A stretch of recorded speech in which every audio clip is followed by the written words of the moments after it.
Hi friends, ఈ సమ్మర్లో curries ఏమి తినబుద్ధి కానప్పుడు ఇలా టేస్టీగా పప్పుచారు చేసుకోండి. చాలా బాగుంటుందన్నమాట.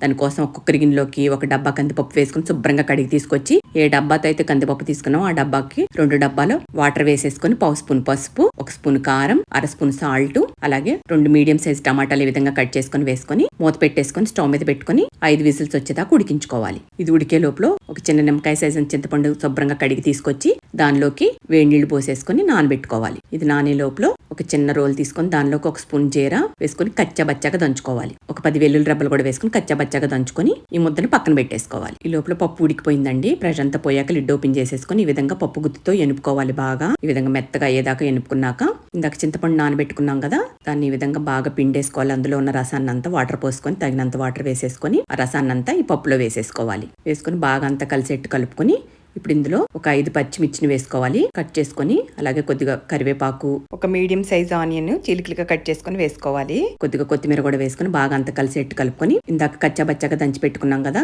జీలకర్ర వెల్లుల్లి ముద్ద, అది కూడా వేసేసుకొని బాగా అంతా కలిసేట్టు కలుపుకోవాలి. కొంచెం చిక్కగా ఉంది కాబట్టి దీనికి నిండుగా వాటర్ పోసేసుకొని ఇప్పుడు ఇందులో 1 స్పూన్ సాల్ట్ కూడా వేసుకోవాలి. ఇందాక 1 స్పూనే వేసాను కదా, 1 స్పూన్ సాల్ట్ కూడా వేసుకొని బాగా అంతా కలిసేట్టు కలుపుకొని ఒక పెద్ద గిన్నెలోకి షిఫ్ట్ చేసేసుకోవాలి. ఇదంతా స్టవ్ మీద పెట్టుకుని లో టు మీడియం లో ఉల్లిపాయ ముక్కలు మెత్తబడేదాకా మరిగించుకోవాలి. విధంగా మరిగాక పక్క స్టవ్ మీద పెట్టేసుకొని ఈ స్టవ్ మీద తాలింపు గరిటె పెట్టేసుకొని 2 స్పూన్ల ఆయిల్ వేసుకొని కొన్ని మెంతులు, 1 స్పూన్ ఆవాలు, జీలకర్ర, ఒక 5 క్రష్ చేసుకుని వెల్లుల్లి రెబ్బలు, ఒక ఎండుమిర్చి, కొద్దిగా కరివేపాకు వేసుకొని తాలింపు బాగా వేగాక పప్పుచారులో వేసేసుకోవాలి. వేసేసుకొని ఇప్పుడు ఇందులో కొంచెం కొత్తిమీర కూడా వేసుకొని బాగా అంతా కలిసేట్టు కలుపుకోవాలి. జీలకర్ర వెల్లుల్లి ముద్ద వేసాను కదా, చాలా బాగుంటుందండి ఆ ఫ్లేవర్ తోటి పప్పుచారు. ఈసారి డిఫరెంట్ గా ఈ విధంగా ట్రై చేయండి. అందరు ఇష్టంగా తింటారు. మా జేజి మా అమ్మ ఇలాగే చేసేది, నేను ఆ ప్రాసెస్ లోనే చేశాను అనమాట.